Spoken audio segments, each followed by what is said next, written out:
This is the mausoleum at Frogmore, close to Windsor Castle, where Queen Victoria and Prince Albert, the Prince Consort, lie buried.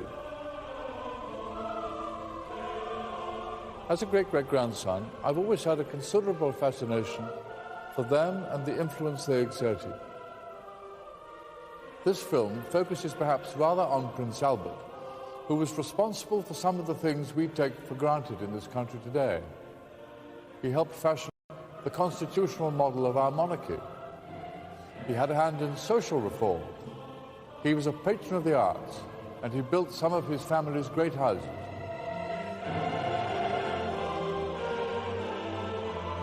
And above all, he was a staunch family man, deeply in love with Queen Victoria. When he died at the tragically early age of 42, his broken-hearted queen was left to mourn her husband for the remaining 40 years of her reign.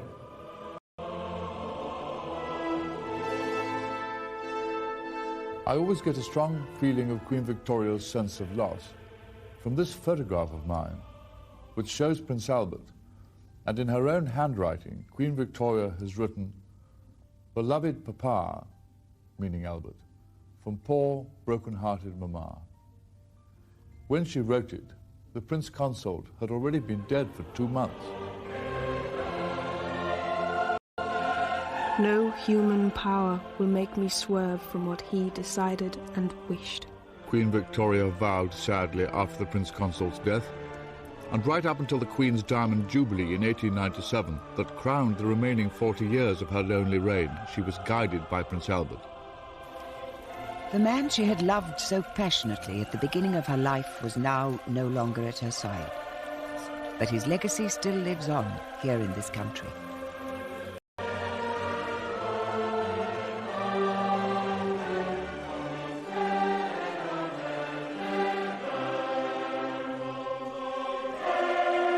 He designed and built royal palaces. He modernized existing ones. Organizations that he headed put up great buildings.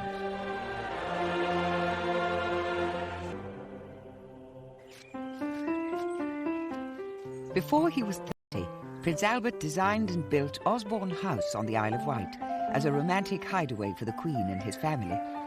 The house remains much the same as it was then, a tribute to the remarkable artistic taste of the Prince Consort. The Queen wrote in her journal, the great diary she kept for 70 years. How happy we are here, and never do I enjoy myself more than when I can be so much with my beloved Albert and follow him everywhere.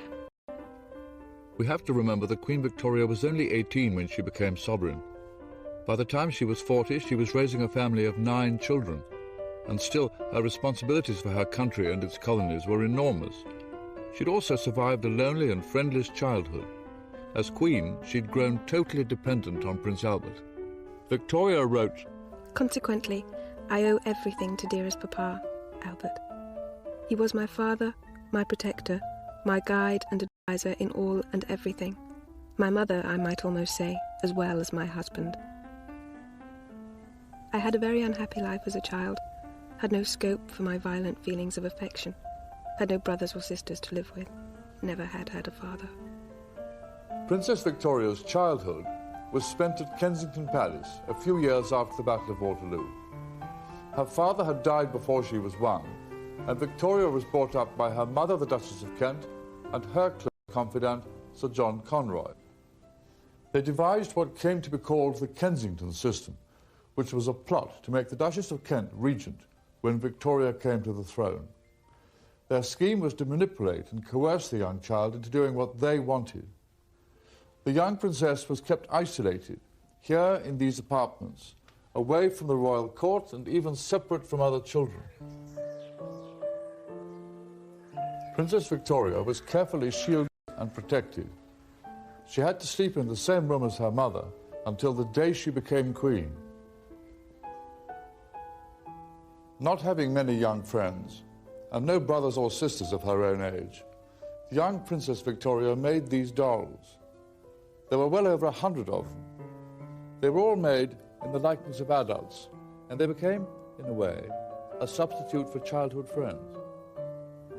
In short, the princess's upbringing was hardly the right kind of training for a monarch, and it says something of the strength of character shown by the future Queen, that she survived her time in Kensington Palace at all.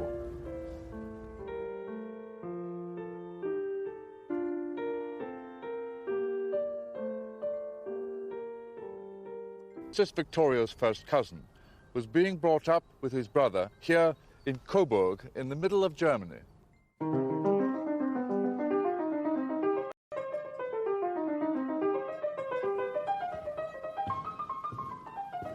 The boys were raised here in Schloss Rosenau. Their parents were separated.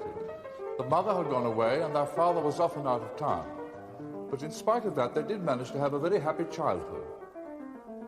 It was Prince Albert's uncle, Leopold, later King of the Belgians and brother of the Duchess of Kent in London, who had decided early on that there'd be an arranged marriage between the two cousins, Victoria and Albert. Now, for the relatively minor house of Saxe-Coburg here in Germany, to be linked by marriage to the English sovereign represented a considerable increase in status. But what young Prince Albert lacked in wealth, he made up for in hard work and artistic and intellectual ability. Albert and his brother Ernest were not only composers and pianists, but they were also considerable draftsmen. All these by Albert. And the interesting thing is, I think this one here was done when he was only 7.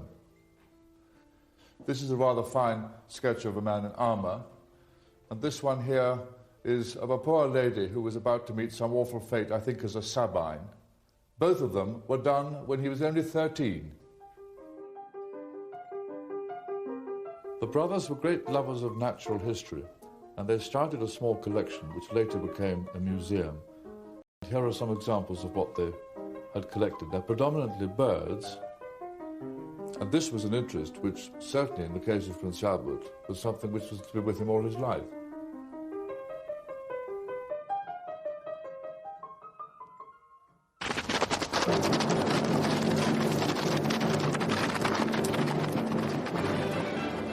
Dawn on the morning of June the 20th, 1837, at Kensington Palace.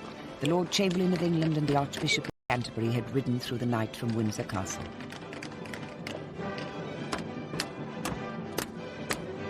Open up in the name of the Queen! It was 6 a.m, and because of the hour, they were refused entry. Only when they demanded to see the Queen were they let in.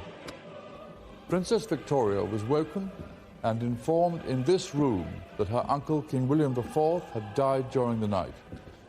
Dressed still in her nightclothes, the 18-year-old now found herself queen.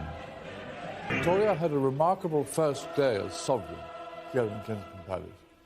She began by captivating all those attending her first Privy Council meeting here in this room. Melbourne, the Prime Minister, Lord John Russell, Lord Palmerston, the great Duke of Wellington, and Sir Robert Peel. That year, the Queen also removed herself from the clutches of her mother and abolished the Kensington system. In the evening, one word proclaiming her new independence appeared prominently 5 times in her diary. Alone. Quite alone. Of course quite alone. And at 9 came Lord Melbourne, whom I saw in my room. And of course, quite alone. But the young Queen was not alone. The court she presided over was highly political. Lord Melbourne was not only Prime Minister and leader of the Whig Party, he also acted as the Queen's principal advisor.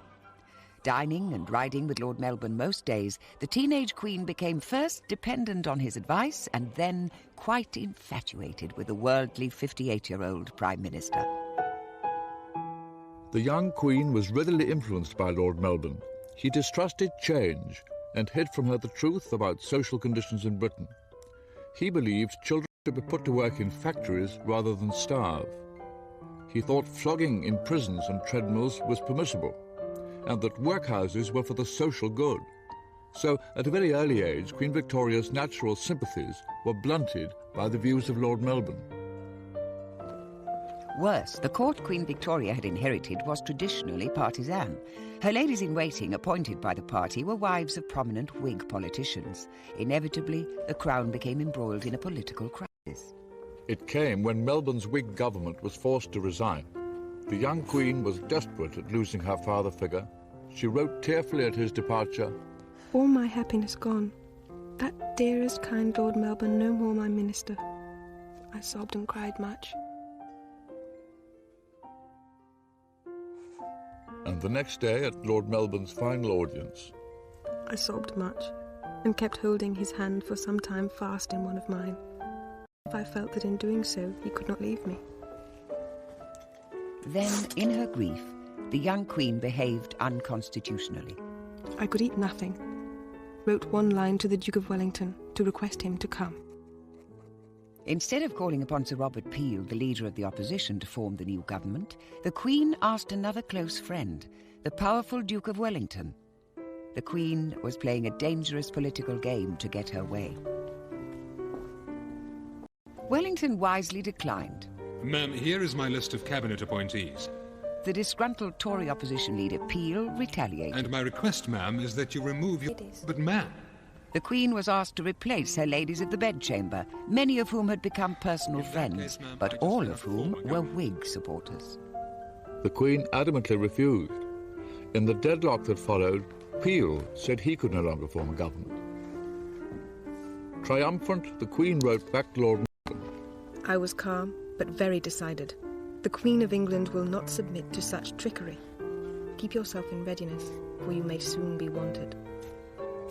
Queen Victoria then asked Lord Melbourne, her mentor and favourite, to return and form another government. And that brought an end to what became known as the bedchamber plot. It was an incident in which the young Queen was seen to exceed her role as sovereign. Changes would have to be made. Prince Albert Saxe-Coburg-Gotha, just 20, found himself in this volatile atmosphere in October 1839. To encourage the union between the two royal households, he had travelled all the way from Germany to meet Queen Victoria at Windsor. The Queen saw Prince Albert at the foot of the main staircase. That night she wrote, It was with some emotion that I beheld Albert, who is beautiful. And then she went further. Albert really is so excessively handsome. Such beautiful eyes, an exquisite nose, and such a pretty mouth. A beautiful figure, broad in the shoulders, and a fine waist. In an instant, Queen Victoria had fallen hopelessly in love. By protocol, the Queen had to propose. Within 5 days, she had asked Prince Albert to marry her. Albert wrote, Dearest, greatly beloved Victoria, how is it that I have deserved so much love, such affection? Heaven has sent me an angel whose brightness shall illume my life. In body and soul, ever your slave, Albert. What started as an arranged marriage had been transformed and became one of the most important in British history. It took place in St James's Palace in February 1840. But on the wedding day itself, the Times could only sneer about the young foreigner marrying the Queen. The Prince began diligently looking for roles that would enhance his prestige and influence. First, he turned his energies to reorganizing the antiquated royal household. But Prince Albert's most pressing concern was to ensure the monarchy stood once and for all above party politics. With the Queen now expecting a child, it was suggested that Prince Albert should replace Lord Melbourne and act as her principal advisor. He seized the chance. The Home Secretary, Your Majesty. From then on, he took notes of ministerial meetings and drafted all the Queen's government letters. I resolutely hold myself aloof from all parties. I speak openly with the ministers on all subjects. I endeavour quietly to be of as much use to Victoria in her position as I can.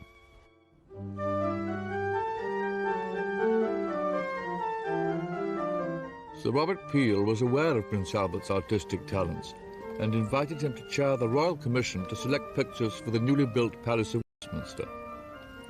Albert was just 22. He had found a role at last as an energetic facilitator of great projects. At precisely this moment, a new form of picture, symbolic of the new technologies sweeping the country, appeared. Prince Albert was among the first to embrace the medium of photography. Prince Albert at 23, one of the first photographic portraits ever taken in Britain. and Queen Victoria at the age of 25 with her eldest daughter, the Princess Royal, in 1844. And here's another one of Prince Albert as a mature 29-year-old.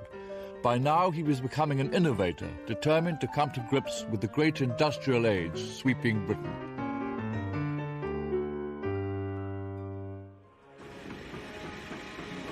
Britain and the rest of Europe were going through a dramatic change. The Industrial Revolution was producing great factories and railways. But alongside that came another kind of revolution, social unrest. As people's earnings and rights increased, so did their aspirations. But living conditions in the centres of work did not keep pace. Prince Albert, rather than the Queen, was aware that the times were dangerous. As royal houses on the continent began to buckle and fall under popular revolution, the Prince's diary for 1848 reflected his growing concerns. 7th of March. The property of the French royal family is sequestered at Paris. 10th of March. Riots in Munich. 17th of March. Great riots among the peasantry in Swabia. 18th of March. News of revolution in Berlin. 4th of April. Disquieting views from Ireland. 11th of April. Increase in anarchy in Germany. 18th of April. A long conversation with Lord Shaftesbury as to what can be done for working classes. The view of the great social reformer Lord Shaftesbury was that Prince Albert should use his increasing power and prestige to put himself at the head of all social movements in art and science, and especially of those movements as they bear upon the poor, and thus show the interest felt by royalty in the happiness of the kingdom. Lord Shaftesbury suggested that Prince Albert view a new type of housing that was being built in London for workers. The poles fit neither for man nor beast. Shaftesbury then asked him to chair a meeting of the Society for Improving the Condition of the Labouring Classes, a new organisation building experimental mass housing. I have just come from the model lodging house, the opening of which we celebrate this day. And I feel convinced that its existence will, by degrees, cause a complete change in the domestic comforts of the labouring classes. It will show to those who possess capital to invest that they may do so with great profit and advantage to themselves, at the same time dispensing those comforts to the poorer brethren. Prince Albert decided to put the royal family to work. Against a background of demonstrations by the Chartist movement, the milder reflection here of the republicanism sweeping Europe, the royal family was seen increasingly among their subjects. The prince himself took a number of roles as president of charitable and educational organizations, opening new hospitals and libraries. He tried to convey his genuine social concerns to the Queen. In April 1848, the Chartist movement expected to march on Parliament with 500,000 men, but only 23,000 turned up. Prince Albert wrote, "We had our revolution yesterday, and it went up in smoke. The law was victorious. I hope this makes a good impression on the continent." Despite events elsewhere, the Crown, it seemed, had never been more popular, and to give the Queen and her family more security and privacy, Prince Albert had built Osborne House, a country retreat on the Isle of Wight. Dispensing with architects and working with expert builders like Thomas Cubitt, Prince Albert found time to design and supervise the building of Osborne House himself.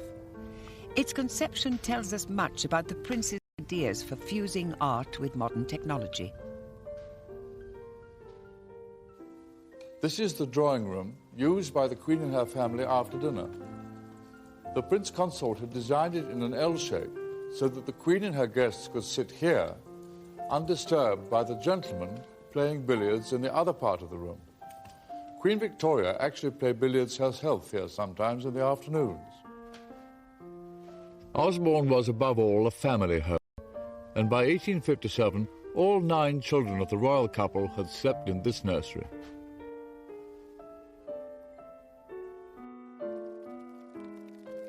Osborne House has been left today as though the royal couple still lived there.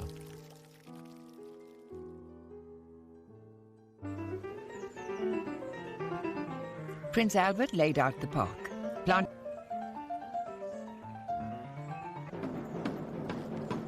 model fort was built by Prince Albert to teach military maneuvers. Come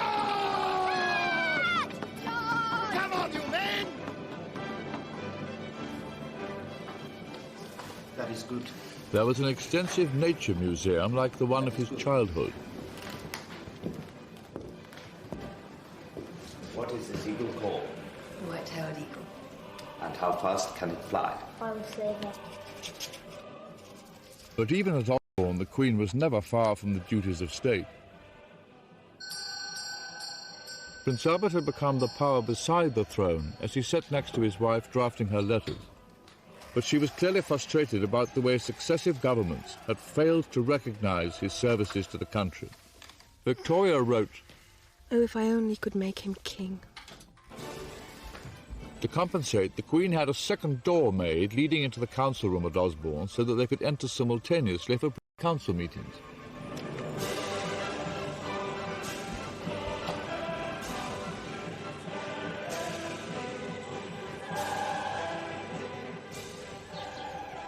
Then came possibly Prince Albert's finest achievement.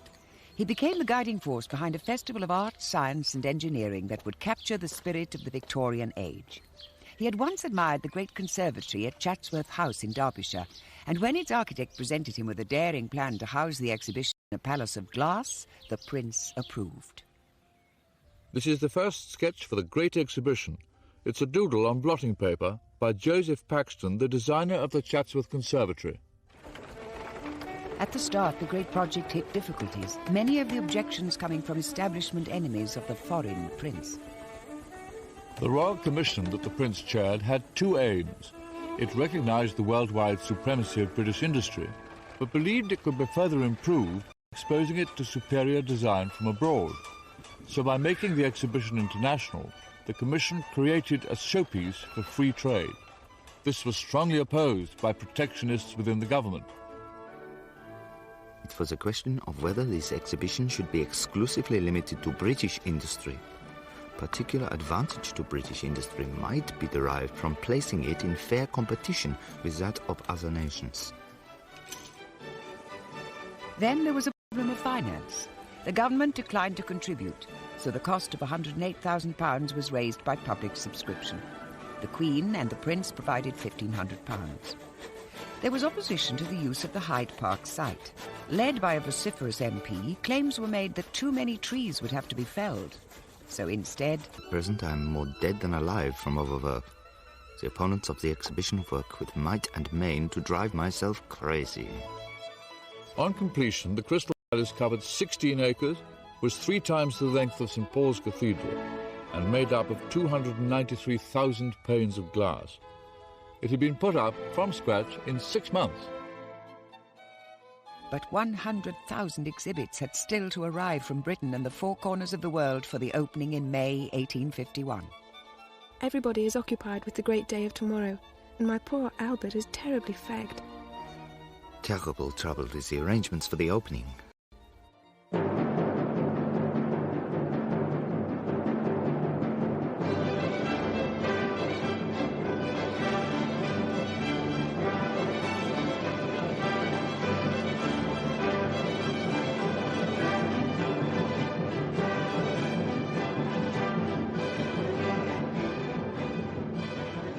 This day is one of the greatest and most glorious days of our lives, with which, to my pride and joy, dearly beloved Albert is forever associated. The glimpse through the iron gates of the transept, the waving palms and flowers, the myriads of people filling the galleries, together with the flourish of trumpets as we entered the building, gave a sensation I shall never forget, and I felt much moved. Among the ambassadors at the opening was a mysterious Chinaman dressed in satin who repeatedly bowed to the Queen. Tactfully, Victoria included him in the procession. He Sing turned out to be an impostor. He was the owner of a Chinese junk moored on the Thames who pushed his way to the front. The exhibition was the greatest treasure trove of industry, art and science the world had ever seen. British exhibits filled the entire western nave, and foreign ones took up the eastern half. The Indian section was a cornucopia of gems, silks, cottons and great crowns in precious metals. there were elephant tusks and tiger skins. The most popular exhibit was in the French section, a fountain of eau de cologne that ran continuously. Then there was the latest engine by James Watt, possessing the collective power of 700 horses. A floating church for seafarers. The Koh-i-Noor diamond. A soda water machine. A boat easily converted into a comfortable mattress or safety life belt. An India rubber bath. Wigs that had built-in ventilation. And a set of false teeth enabling the wearer to yawn. The country's entire population was only 23 million. Prince Albert was able to write with satisfaction. The crowds at the exhibition are bigger each day. On the financial side, we naturally stand very well. Profits from the Great Exhibition were £186,000, and Prince Albert wanted the money to encourage new design in British industry. The catalyst for the new schools of design would be a great cluster of museums in Kensington. His ideas led to the Science Museum, the Natural History Museum, the Victoria and Albert Museum for Arts and Design, and the Albert Hall for music and science exhibitions.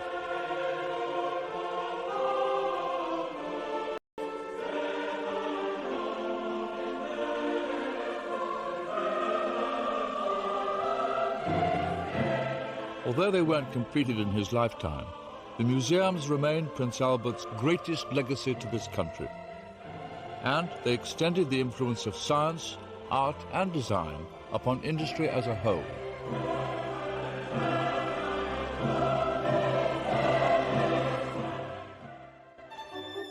An event in February 1849 confirmed once again the Queen's need for more privacy and security.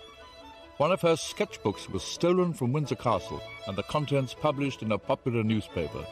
The Times thundered, Let the Queen of Great Britain be able to sit down to her piano or sketchbook with the same security against intrusion as any other lady in the land. At around this time, the royal couple acquired the Balmoral estate in Scotland. Its remote location was deliberately chosen to shield the Queen from repeated intrusion by the London press and to ease the prince's increasing exhaustion. Instead, of course, Prince Albert demolished the old castle and in 3 years designed and put up a new one, the Balmoral of today. He wrote, The new house is up 1 story, and with its dressed granite, promises to present a noble appearance. The work is terribly hard. The Queen wrote, Every year my heart becomes more fixed in this dear paradise, now that all has become my dear Albert's own creation, own work, own building, own laying out, as at Osborne. Balmoral was the couple's favourite place of escape. They revelled in the healthy climate and scaled the great surrounding hills. Highland life really captured their imagination, and they became a little bit more Scottish on every visit. Just as Prince Albert had helped introduce the German Christmas to Windsor, so at Balmoral the royal couple lived out the romantic Scottish image of tartans, kilts, along with Carl Haag.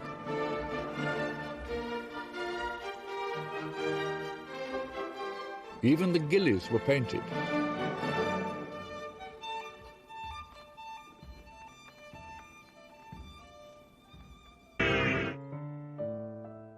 Balmoral was always in form, and it was here that Queen Victoria appears to have made up for the childhood she'd missed.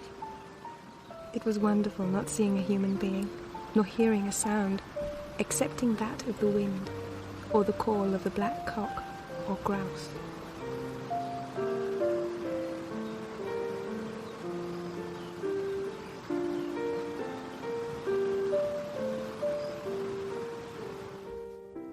One of Queen Victoria's favourite houses, and certainly the most modest, was here at Otnadusach, on the shores of Loch Mick, about 7 miles from the castle. There were 2 gillies cottages, and when the family wanted to be informal, they came and stayed here on one side, which was joined by a covered passage to the other cottage where the servants were. The Queen wrote, With the washing and cooking and everything going on in a line with one's own dwellings. Court painters recorded the Queen fishing and stalking deer. She was taught by local tenants. A salmon was speared here by one of the men, after which we were very successful. 7 salmon being caught, some in the net and some speared.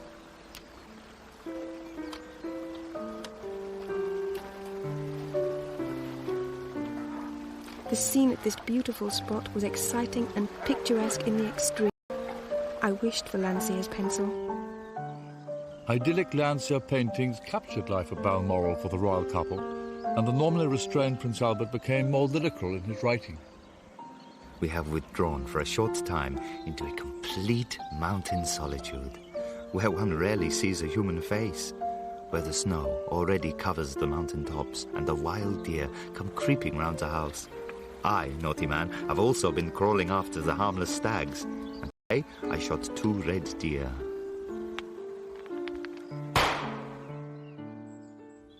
Suddenly, while he was at the height of his powers, Prince Albert found himself in a very vulnerable position. In 1853, public opinion swung violently against him over an issue of patriotism. It became known that the prince had advised the Queen against sending a British force to the Crimea to stop Russian expansion in the eastern Mediterranean. It is too much that one man, and he not an Englishman by birth, should be administrations. Nevertheless, the controversy soon died down once the royal couple bowed to popular will and supported the expedition against Russia. Initially, the Crimean campaign was a disaster for the British Army. The men soon became bogged down in trench warfare around the landing port of Balaclava, and they weren't dressed or equipped for fighting on Russian soil. There were no proper field hospitals, and the dead were buried in rows by the ships in port. William Russell, the Times correspondent at the front, was the first to reveal the incompetence of the expedition. This army has melted away almost to a drop of miserable, washed-out, worn-out, spiritless wretches who muster out of 55,000 just 11,000 fit to shoulder a musket. It is with feelings of surprise and anger that the public will learn that no sufficient medical preparations have been made for the proper care of the wounded. It's interesting to note that my old regiment, the 11th Hussars, which had escorted Prince Albert from Dover to London when he came to marry Queen Victoria, found itself 14 years later leading the charge of the Light Brigade. That charge effectively ended the Battle of Balaclava. Out of 110 officers and men who galloped into the Russian line, less than a quarter returned. The army was in a mess. The Queen, concerned about morale, regularly visited those wounded who were fit enough to be evacuated. Meanwhile, the Prince was approached by certain senior officers and asked to reorganize the whole structure of the army. I hazard the opinion that our army, as at present organized, can hardly be called an army at all, but a mere aggregate of battalions of infantry, with some regiments of cavalry and an artillery regiment. Prince Albert's intervention turned out to be crucial. The army wasn't organized for grand foreign expeditions, so he devised a system of supply bases leading all the way to the battlefields of the Crimea. They had to start in the south of England, so first he looked for open land that was close to railways and embarkation ports and could be used for manoeuvres, and the base at Aldershot came into being. Prince Albert advocated the setting up of hospitals at the main supply port of Balaclava and close to the front. And here you can see Balaclava with the hospital here on top of the hill. Finally, Prince Albert ordered a railway to be built at full speed from the Allied base at Balaclava to the Russian stronghold at Sevastopol. It was to supply the besieging British, French and Turkish troops. And here you can see the strongly defended fort in Sevastopol. The railway was effective in getting ammunition to the front. These are some of the remains of the Russian defences around Sevastopol after the British and French artillery had smashed their way through. When the Queen took the salute at a victory parade in London of men who charged the Russian defences at Sevastopol, the prestige of the crown couldn't have been higher. But Prince Albert's 15 years of hard work came at a price. His health was deteriorating. Photographic portraits show the 40-year-old prince aging prematurely. His hair is receding, his waist thickening. His loving wife already regarded him as unofficial sovereign, and when the Whig government of 1857 found yet another reason for not giving him the status of prince consort, Queen Victoria, out of frustration, awarded him the title herself.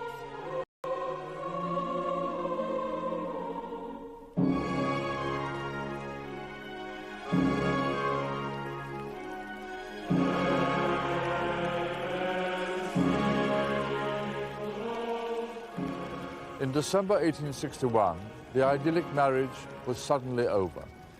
Prince Albert had caught a chill. The doctors, terrified of alarming the Queen, kept the seriousness of his illness from her. In the end, they told her that it was gastric fever. Every Victorian knew what that meant: typhoid. The source, it's been suggested, was the notoriously unreliable and insanitary drains here at Windsor Castle. Throughout December, his condition gradually deteriorated.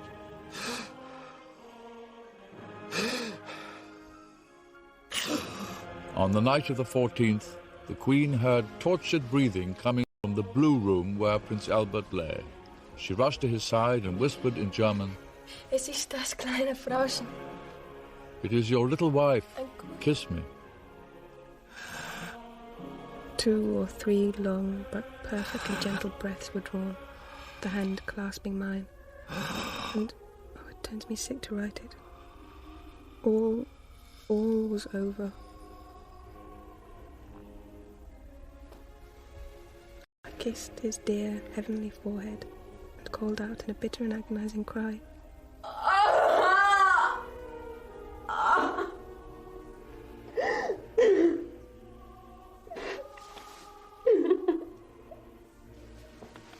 I went to my room, and there sat, gazing wildly, and as hard as stone on my maids. Waking, crying and crying. Doctors warned the Queen not to kiss the body, shown in this photograph for the first time. Then the blue room was carefully and meticulously photographed. For the remaining 40 years of Queen Victoria's reign, it stayed exactly as it was when he died. As the bell of St. Paul's began to toll, the whole country went into mourning. The Queen wore black until the end of her days, and the effigy of the Prince Consort was present at all large family gatherings. A great statue was put up at Balmoral.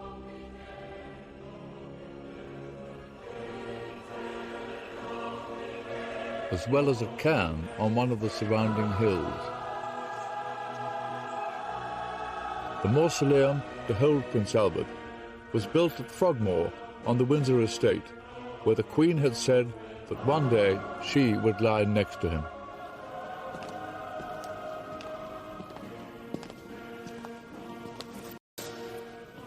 After the Prince Consort died, Queen Victoria cried in her anguish, There is no one left to call me Victorian now.